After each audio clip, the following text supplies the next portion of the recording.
女士们、先生们，下午好. Good afternoon, everyone.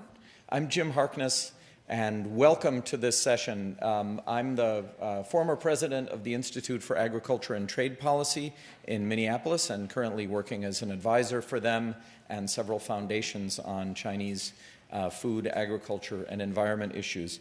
And really happy to see you all here.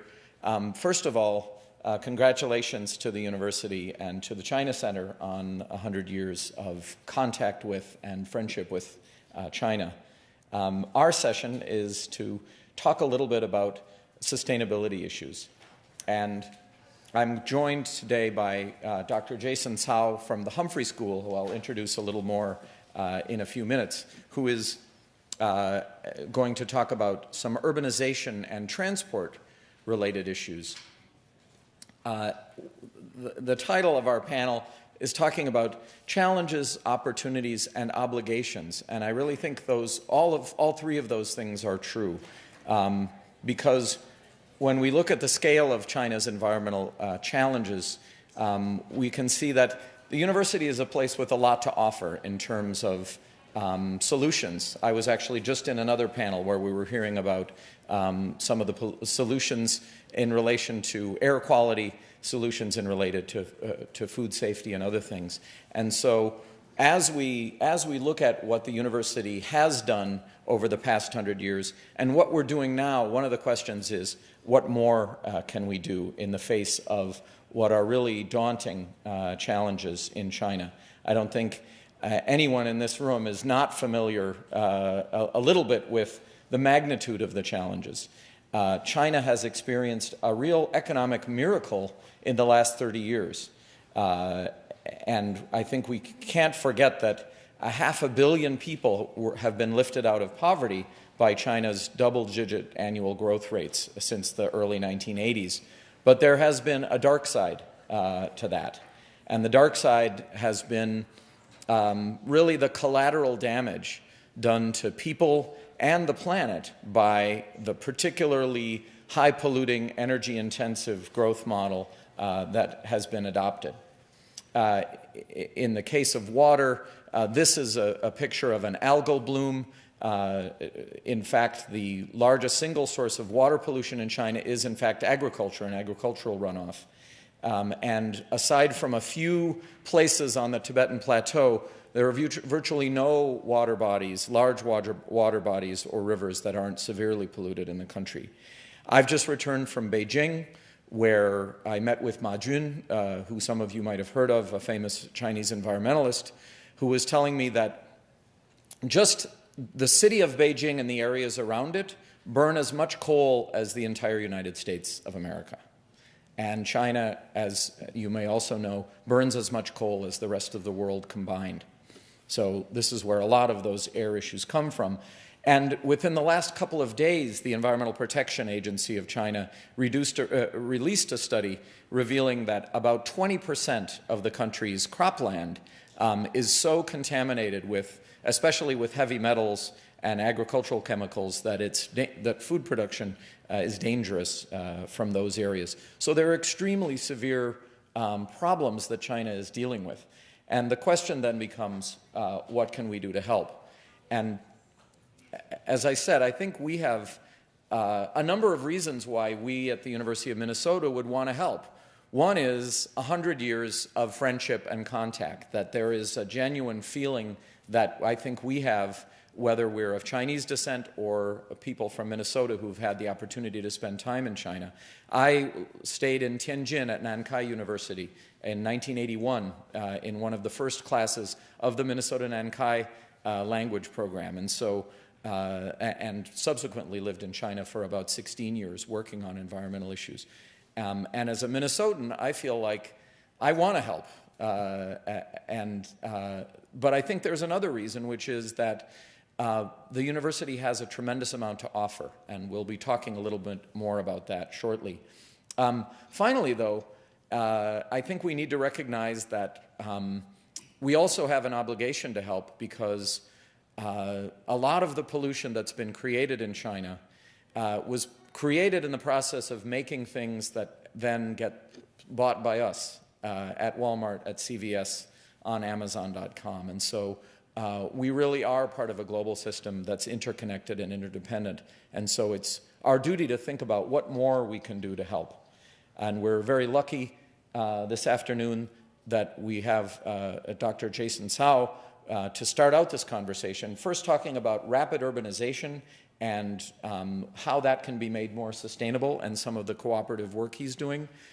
Professor Cao is at the Humphrey School for Public Affairs, and he's internationally recognized as an expert on sustainable transport issues and has been working with partners in China on issues related to bus rapid transit and transport planning in the context of rapid urbanization. So next we're going to turn to Professor Cao, and after his remarks, I'll talk a little bit about sustainability and agriculture and food systems, and then hopefully we'll have some time to open it up for some discussion and questions. So without further ado, Dr. Jason Cao.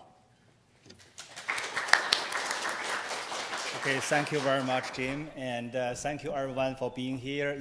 Particularly because we have very nice weather outside, and I hope my talk will be as enjoyable as the spring in Minnesota. And first, I'm going to talk about some existing environmental issues in China. Jim has mentioned some of that, and then I'm going to give you some of my stories, regarding the air pollution and the water and the soil. And as a human being, the basic needs are clean air and clean water and also the clean food. And but in terms of the air quality, just a couple months ago, there's a huge smog problem in China that covers about 1/6 of the mainland China. That's the most populous part of China. And so that means you have nowhere to escape. You have to breathe that kind of air. And also in December, I was in Xi'an, and when I landed, I realized there's a huge smog problem. I was looking for the sun. I know it's somewhere, but I just don't know where. And also, because the smog is so bad, and then I checked the website to see the air quality index, in Xi'an, and the air quality index is 577. Mm-hmm. And then also I checked some PM 2.5. We have one session, before, and then we talk about the PM 2.5. That's very small particles. And at that time, the PM 2.5 the concentration is 420. And then at the conference, I talked to my colleagues doing the air quality research. I say, how bad it is. And then, I was told, think about the United States. We think about the concentration of 25. Over 25 is not healthy. And then that's 420. And then, of course, that's the first time, I visited China, and then I got sick. That's the first time I got sick because of the air pollution. And then I asked him, okay, so what I can do? So in that case, I can try, not to breathe the air. And then maybe, I can try to support the economy in Minnesota. I can bring some 3M and 95 mask. And then he told me, no, it's not going to work. You may have to bring the mask for the biochemical weapons. Yeah, but I don't think the Chinese people want me to wear that kind of mask on the street, right? And also in terms of the water pollution, and according to the media, there's one agency surveyed the underground water for 118 cities in China, and they found out 64% of the cities, the underground water was heavily polluted, 64%. And then another 33% is polluted. That leaves only 3% is clean. And also from my own experience, it's not just about the large cities. And I also think about the small city and rural area. When I was young, when I was a kid, and then there was a creek close to my hometown. And then that's really a fun place. I can do fishing, and then I can swim there. But nowadays, I try to be away from that creek. It's really because, miles away, you can smell something, right? And then, the problem is local officials say, yeah, we don't have any problem. And then in terms of the soil, Jim just mentioned about 20% of the farmland in China is contaminated by the heavy metals. And also there's another 2% that's just not usable anyway. So it's just kind of completely wasted land because of the contamination. And then given all of this kind of the information, the background, and then, in this year, the Chinese government published the 2014 New Urbanization Plan. And then the plan proposed to move 100 million people into cities by 2020. Yeah, think about 100 million people. That's about 1/3 of the U.S. population. And then if we try to think about that one in every year, every year Chinese government is moving the people from Minnesota, from Wisconsin, from Iowa into cities each year. And then many of you think, this is something, it's mission impossible. But actually, the mission is possible because in the late 1990s and early 2000s, Chinese government moving 22 million people into cities every year. So you can think about those numbers. And also think about, by 2020, the urbanization level will be 60%. That's still far away from the US level, that's 80%. And then in terms of the specific plans, that plan, trying to emphasize the green city development. In particular, they focus on the following dimensions. So, for example, the Chinese government, we want to promote the renewable energy and then the alternative fuels, and then trying to promote energy-saving buildings, and also the industrialized construction to save energy. And in terms of transportation, to promote electricity cars, hybrid cars, and then the non-motorized transportation. And then in terms of the industrial, and then at industrial park, trying to promote industrial symbiosis to recycle all the waste. And also trying to have the clean air, clean water, and protect the natural environment and wetland. And finally, and more importantly, trying to promote this low-carbon green lifestyle. We trying to, the Chinese government trying to reduce, the overconsumption by Chinese citizens. And we know the American is a world of overconsumption. And then, there's a lot of reasons, for the Chinese government to promote this plan. One of them is really because of economic motivation, because, in China, used to the Chinese is really based on the exports and also the investment. That's the Chinese economy. And then the Chinese government is trying to, have a transition from that focus to the domestic demand. And then because economists believe, if we move people from the rural area to the urban area, and then they are going to consume more. Okay, they are going to consume more. And then what will be the impact for our environment? And then I and my colleagues did one research trying to, measure the carbon footprint of Chinese urbanization or migration. This is a study using the data collected in China. That's 2012 data, and then that's consumption data. Talk about how many dollars you spend for your food, for your transportation, for your building, and so on. And the data include more than 32,000 individuals from different parts of the country. And then the method we use is called a consumption-based economic input-output life cycle assessment. When we talk about the life cycle assessment, that's really talk about from the cradle to grave, and then the whole life course. And then this project is sponsored by the National Science Foundation. And then here I just give you some preliminary result. So this is the CO2 emission per capita per year. So for average rural residents, the CO2 emission is about 5 metric tons per year per capita. So this is for the rural residents. And then if these rural residents moving to the city, and then we are going to see an increase of 11% in terms of the CO2 emission. And then after several years, this rural residents became a former urban residents, and then that's another increase. So that means, over the long term, we can see the rural residents compared to the urban residents, the difference is about 16%. It's about 16%. But don't forget, the CO2 emission is increasing with income. Income increase, and then the CO2 emission increase. And then the China still have a long way to reach the US level. The US is 19.2 metric tons per capita per year. So the China is less than 1/3 of the United States. And, for human being, we care about our, the transportation, and then the housing and food, and also the clothes and good service.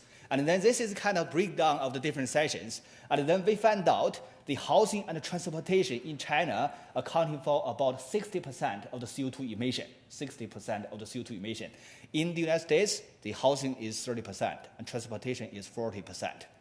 And then, so you can see the transportation and housing, we can talk about this land use, right? The land use and transportation account for a lot of contribution to the CO2 emission and other air pollutants and energy using, right? So in that case, we want to see, okay, what's going on about the transportation. And then we know, China has become the largest automobile market in the world for a couple of years. And then in 2013, the whole world, the vehicle sale is at 85 million vehicles. And then more than 20 million are sold in China, more than 20 million. United States, 15.6. And then that more than 20 million, that represent a 14% increase over 2012. Just 1 year, 14% increase in terms of the auto sales. And then, there's, I read the news, there's another interesting story is the German automakers, they complain recent Chinese auto exhibition. It held last Sunday. On one side is, the China is a huge market. The German automakers, they want to have their market, marketed in China.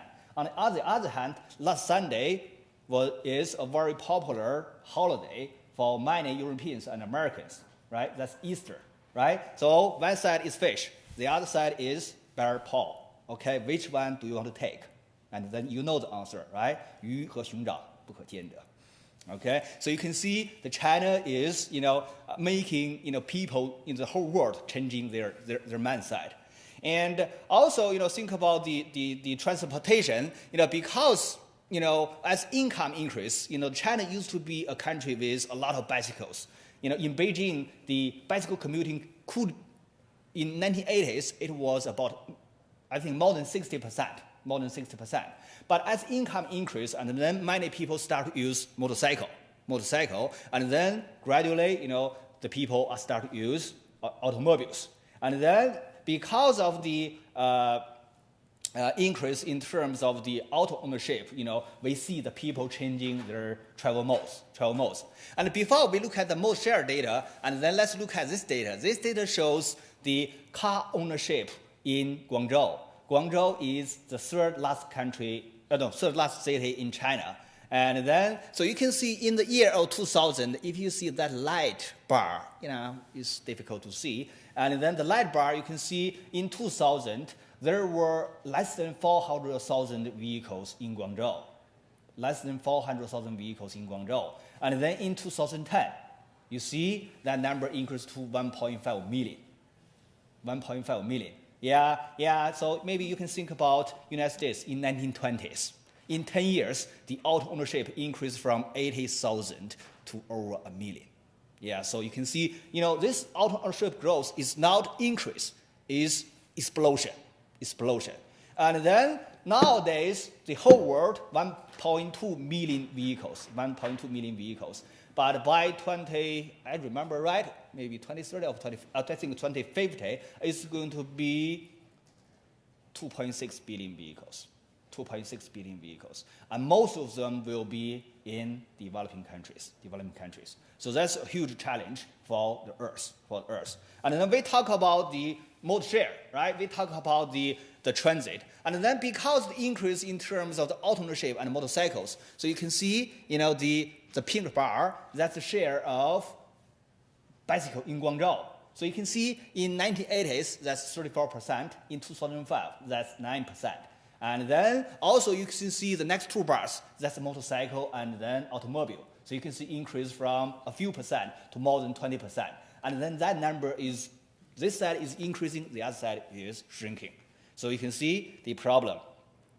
And then this is not the end. We just talk about explosion of the auto ownership.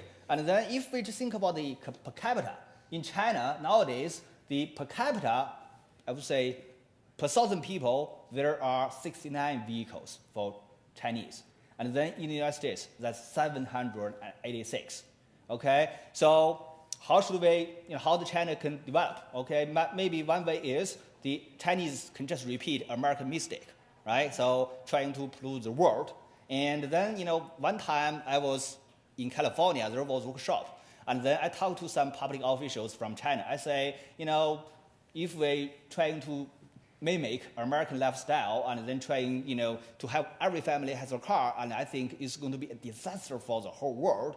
And then that often say, yeah, if an American can do that, why not China?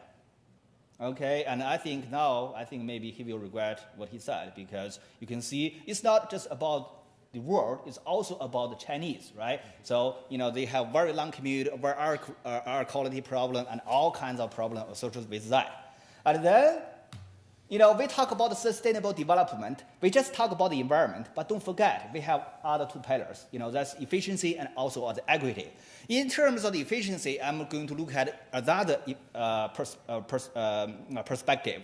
In terms of the United States, the United States is trying the urban growth boundaries, smart growth strategies, and then invest on the transit, and then we do all of those efforts trying to reduce the carbon emission. And then if the China and developing countries, they are repeating the American lifestyle, any gain from the United States will be quickly absorbed by the growth in the developing countries. So in that case, it's not just about the United States, the policy and then the strategies. We need to think about it globally. And then how can we help the developing countries to save the earth? And then the Humphrey School is taking the step, taking the action. Currently, several colleagues of the Humphrey School is doing that National Science Foundation Partnership for International Education and Research Program, trying to, create the low carbon cities in India, in China, and also in the United States. We're focusing on the kind of the medium-sized cities, about 1 million, because that's that's going to host most of the population in the urban area. And we are looking at several dimensions. We are looking at the bus rapid transit and land use planning. We are looking at the industrial symbiosis. We are looking at the waste management. So in that case, we can see how can we save the environment, and then how can we engage industry and also engage the social actors. It's not just the household, you and me, and also think about the policymakers. How can they change their policy, trying to create a real green lifestyle and green cities? And also in terms of the equity issue, currently the China, 54% of people live in the urban area, and then only 36% are registered residents. And then for America, you may not understand the registered residents, the meaning of that. That tells you if you are registered in, for example, in Hudson, and then you are entitled to enjoy any benefits in the city of Hudson. But if you decide to move to the Twin Cities, and then you lose all of those benefits. So that's the hukou system. So this is a big barrier for the Chinese urbanization. And also, on the other hand, Jim talked about this. The Chinese, they are suffering from the environmental damage, from the air quality, from the water, and also from the food. But are we responsible, we, including you and me, for the pollution in China? So how can we help in that way? Thank you.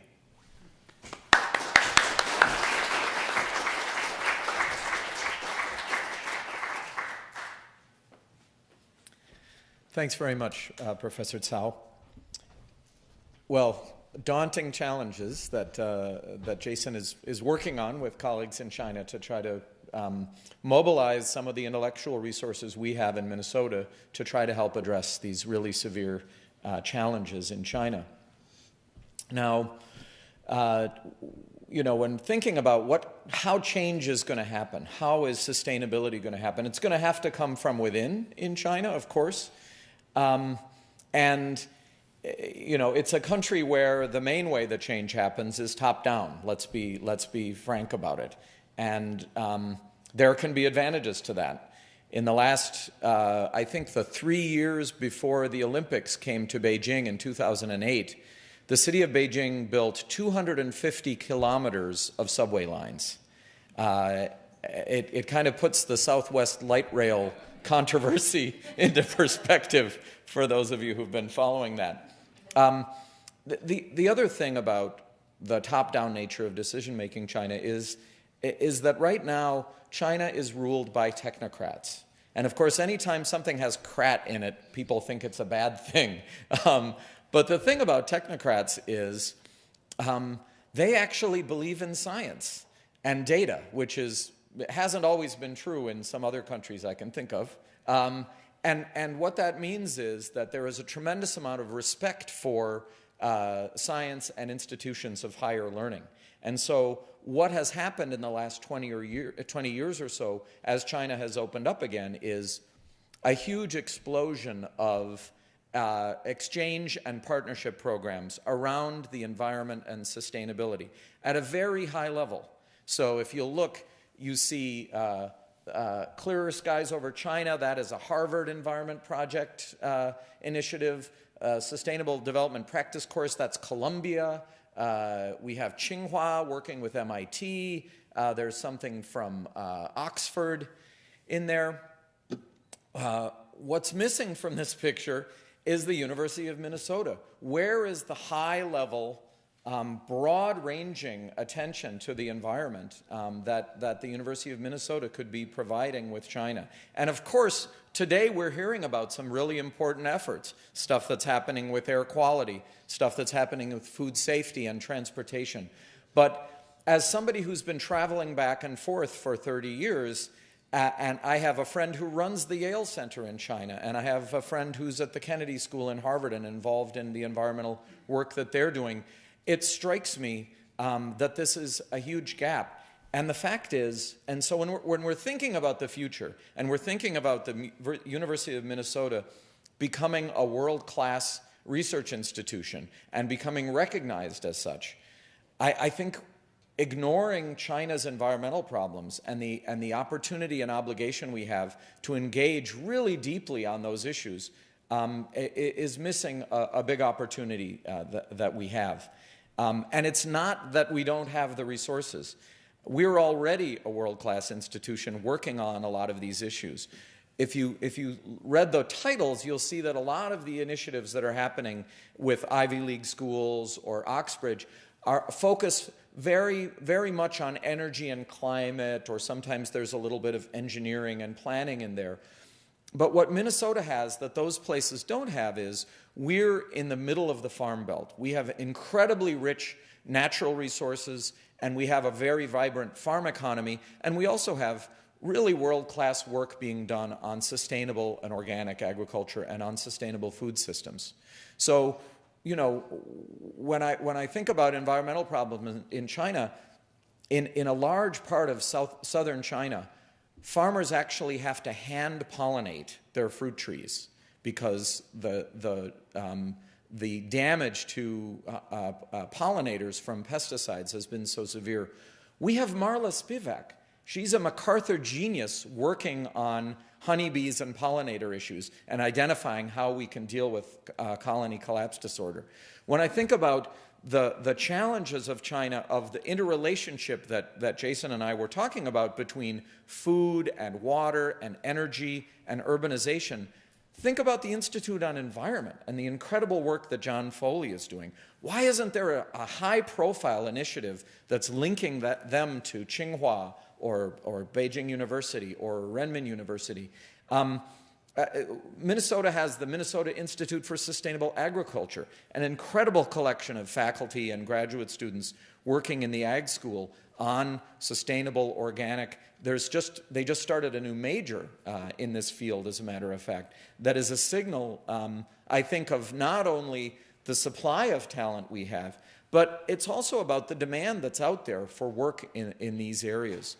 So, and the list goes on, especially when we get into the field of sustainable agriculture. The university was one of only a small handful of institutions that got the highest rating from the Organic Farming Research Foundation's national assessment of organic research institutions. We have one of two research dairy herds, organic research dairy herds in the whole country. We have the amazing apple breeding program that's really unique in the world, I think. We have the Healthy Food, Healthy Lives program that's providing support for research into healthier and more sustainable food systems. The list really does go on.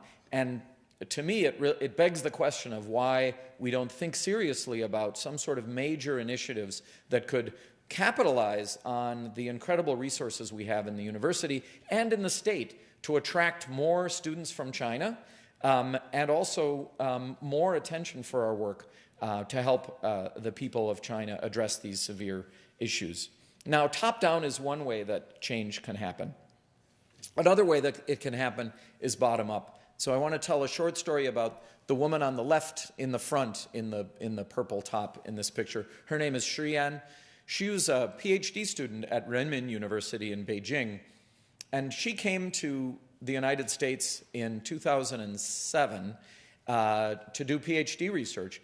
But she didn't do it in a laboratory, and she didn't do it at Harvard. She did it on a small organic community-supported agriculture farm in western Minnesota called Earthrise Farm.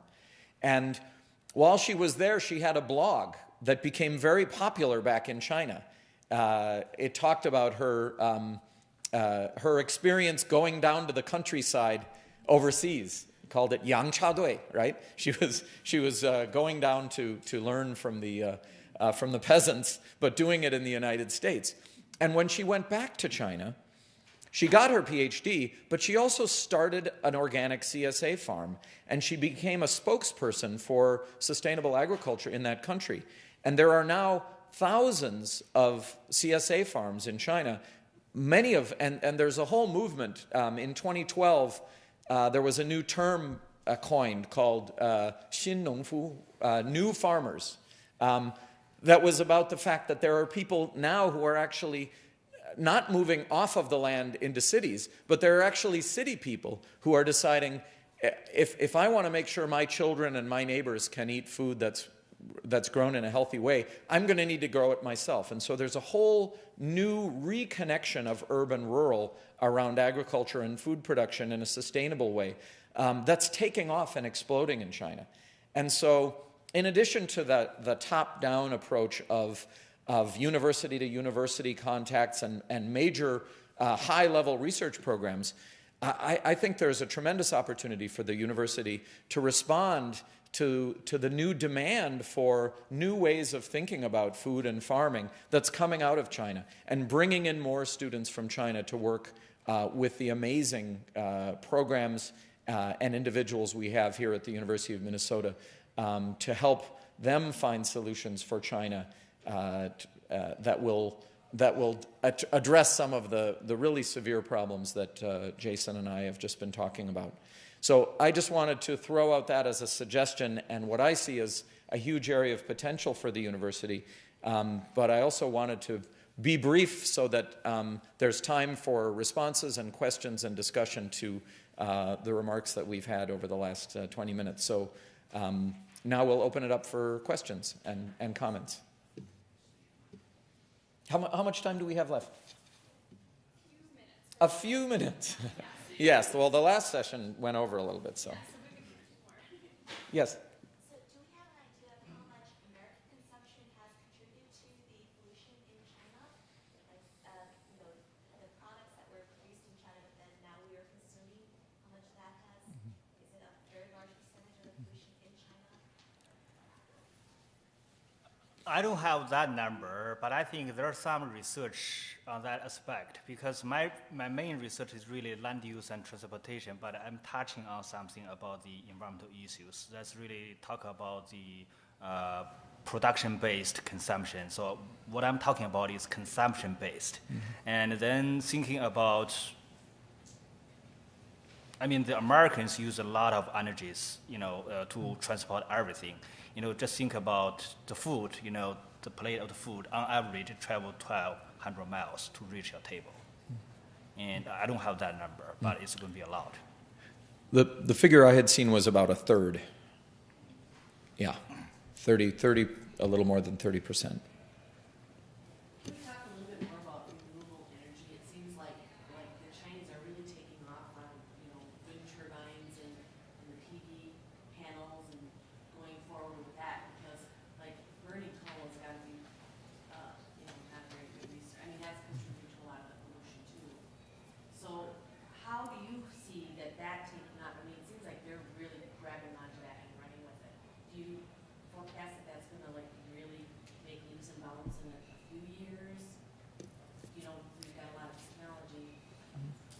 From my observation is China is making a lot of efforts trying to promote those kind of energy. When you visit some cities, if you're standing at a really top point and then you can see the top of the buildings, you can see all of the solar panels. That's really for the shower. And also the street light, you see that's kind of solar panel. And also one of my friend, he's running a wind farm. And so there's a lot of effort on that aspect. But in terms of the percentage, it's still pretty small because the huge demand of the Chinese, for the electricity, think about, that's 1.3, 1.4 billion people compared to our 300 million people.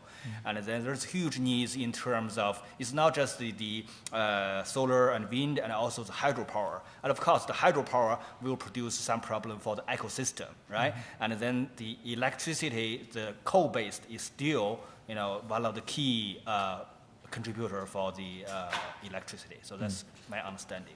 Yeah, we see the growth. I can foresee all buildings having PV panels on top of the roofs. I mean, all buildings should. Even in Minnesota, we should really be moving that way, a lot more. Yeah. The cost is probably, will come down then, economically. It will, hopefully, the more we use it, the more it will come down and it will be a cheap way to have energy.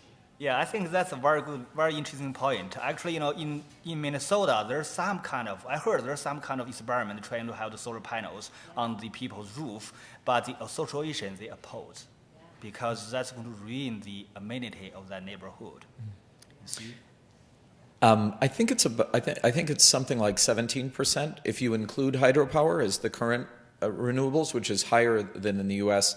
And research by WWF, the environmental organization, they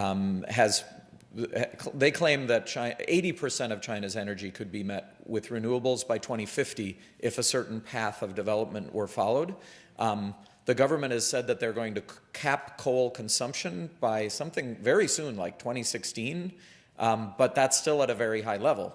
And the question is then, what are the steps to bring it down? And there are different organizations working in China and the China National Development Research Commission on a Development and Reform Commission working on what those pathways would look like. A lot of them do involve nuclear or natural gas or even more hydro, although it's hard to imagine where you would build any more hydro in China at this point.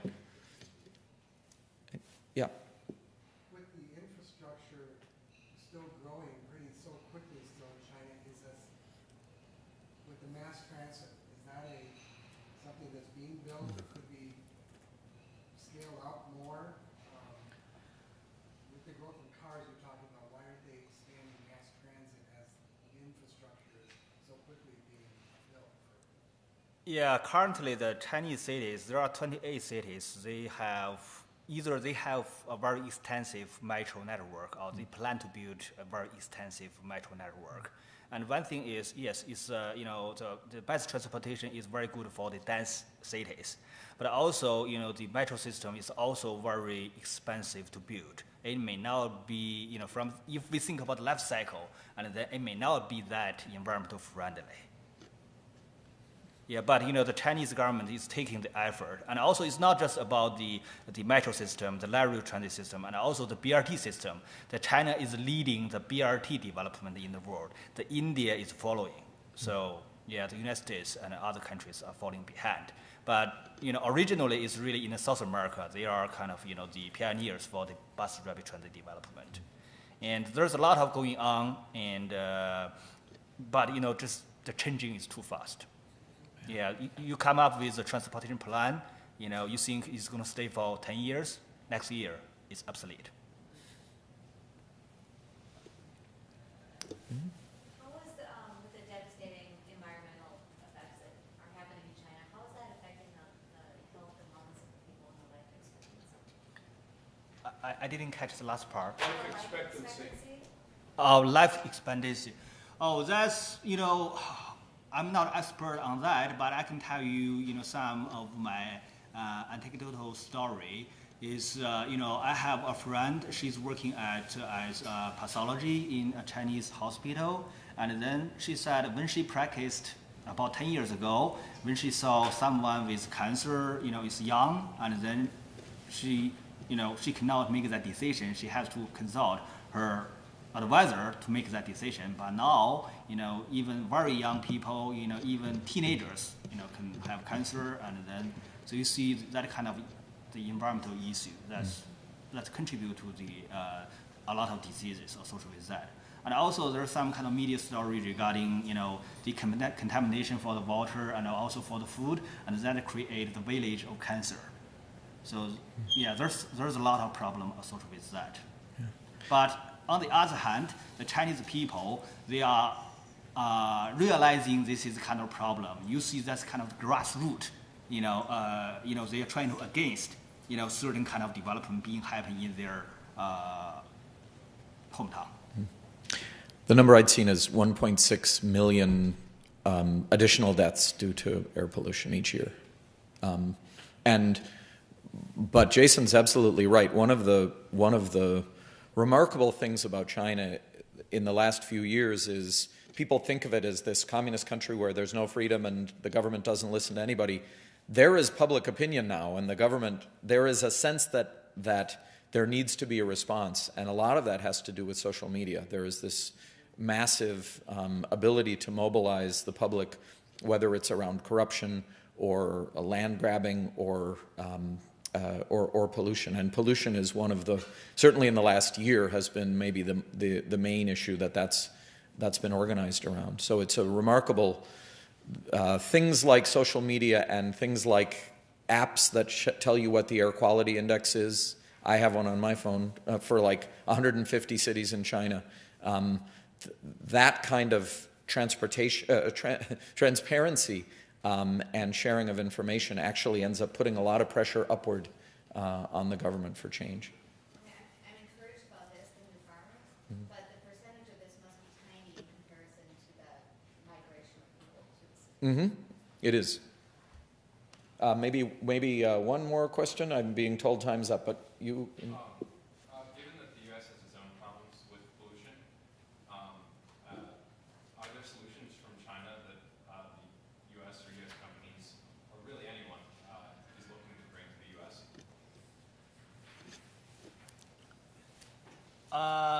I'm not really sure about the technology, but I think there's something we definitely can learn from China.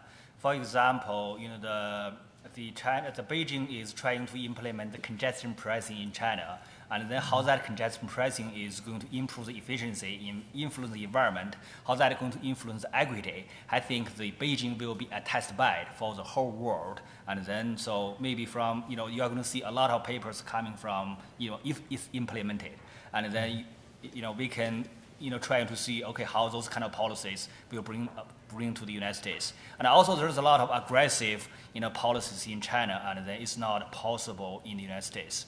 So yeah, the China has its own institutional and political problem, but I think the U.S. also has its own problem in terms of political structure. Yeah, I would say industrial policy would be one huge area where we could learn from China, and you might have seen there was a controversy in the last few years about renewable, I believe it was solar or wind, imports from China. And there were people saying, oh, well, the Chinese are supporting the Chinese government supports their renewables industry, so that's unfair under the WTO and we shouldn't allow it. Rather than saying, why aren't we supporting our renewable industry in the United States? If there is a higher social goal being served here, then aren't we kind of getting it wrong by resorting to the WTO instead of saying what everybody should be supporting renewable energy? So I think there are definitely lessons to be learned and shared. Certainly, historically, we've learned a lot from China in terms of agriculture and food policy, and so I think that the learning should definitely be going both ways. All right. Thank you very much, everyone. I'm sure we're around to talk during the reception. Thank you.